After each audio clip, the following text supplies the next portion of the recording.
I thought I'd gotten a deal of a lifetime. A sleek used car, low mileage, clean interior, and the price? Almost too good to be true. 3 weeks later, the engine gave out on Mombasa Road. And to make it worse, it was during rush hour. That's when I realized I didn't buy a car. I bought someone else's problem. Today, let me take you through the true cost of buying a locally used car in Kenya, especially when you don't do your due diligence. Stay tuned.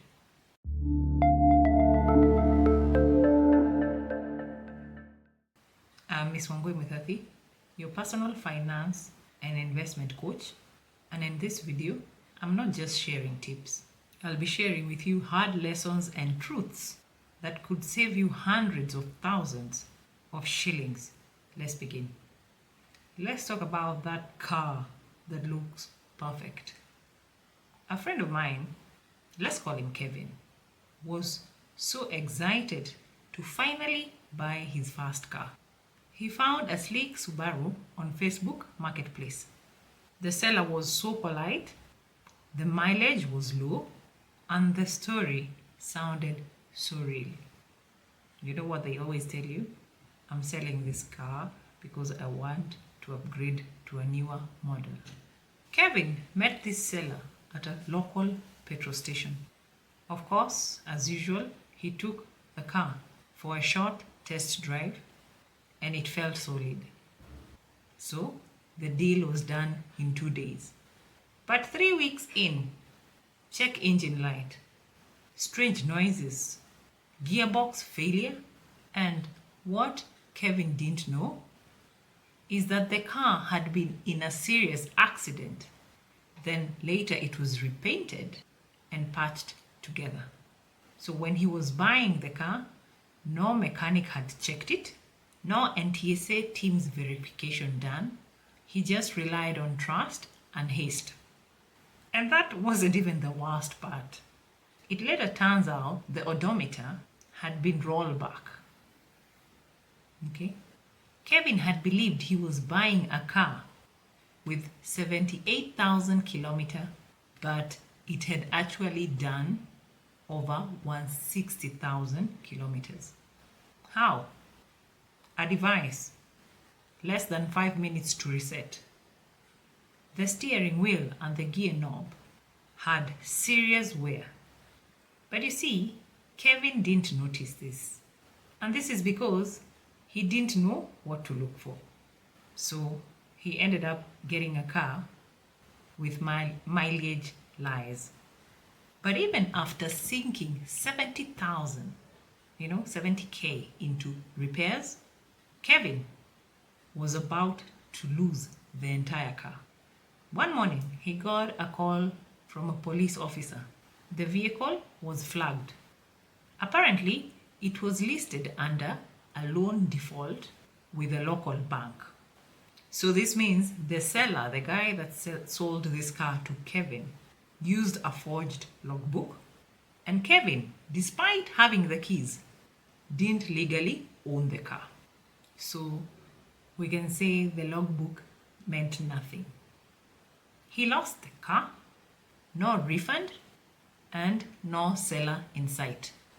That's the true price you pay for skipping due diligence. You lose the car and the money. And maybe, for the faint-hearted, your peace of mind. Even when a car isn't stolen or fake, it can become a money pit. That's the financial pit trap when it comes to buying second-hand, locally used cars. Old shocks, broken suspensions, worn-out tires, all from years of driving on Kenya's rough roads. And if the car model isn't Japanese, spare parts are rare, expensive, and sometimes unavailable. And this is where you'll find yourself spending more on fixing a car than you did buying it. The math won't math. Let me say it clearly. A cheap car without due diligence is the most expensive purchase you'll ever make in your entire life. Okay, one of the most expensive purchases you'll ever make. Okay. This is a scam that keeps evolving. And this is because every now and then you'll see online ads offering cars at unreal prices. And you wonder, really? That's a bait. You call and the seller says it's still available, but you need to send a small deposit to reserve it. So you, due to naivety or for whatever reason, you send it, the deposit, and all of a sudden the ad disappears. The number switched off. Another version, you go to see one car, but instead they pressure you so much to take a different car. Better deal, they say. But what you won't know is that the car is older, overpriced, or has no records. And sometimes this individual who's selling this car to you is not actually the real owner. Curb stoners and fake dealers. Meet the curb stoners. These are unlicensed dealers pretending to be private sellers. They flip cars quickly, never take responsibility, and disappear when the car engine starts smoking 2 days later. They don't tell you that the car was once written off or that it had flood damage from Mombasa. So you become a victim.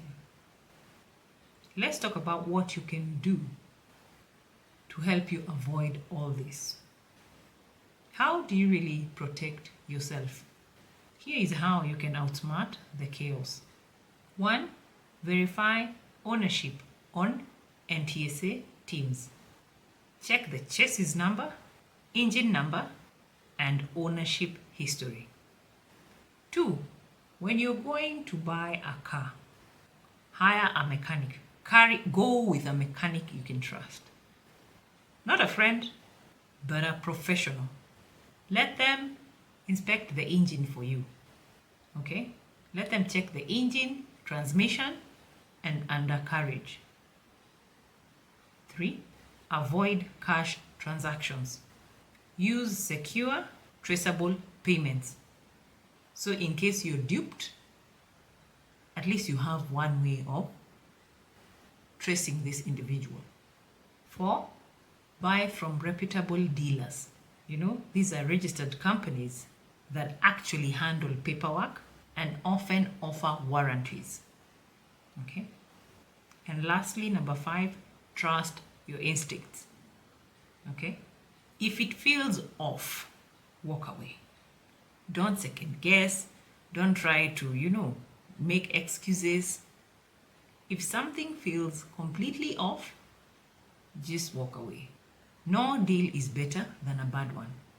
Kevin's story is sadly a common one, and most people fall into the same trap. The used car market in Kenya isn't just about transport. It's about power, money, and sometimes deception. Do your due diligence, because what might look like a good deal to you could cost you your savings, your time, and your peace of mind. I am Miss Wangoi Muthathi, your personal finance and investment coach, and I'll see you in my next video.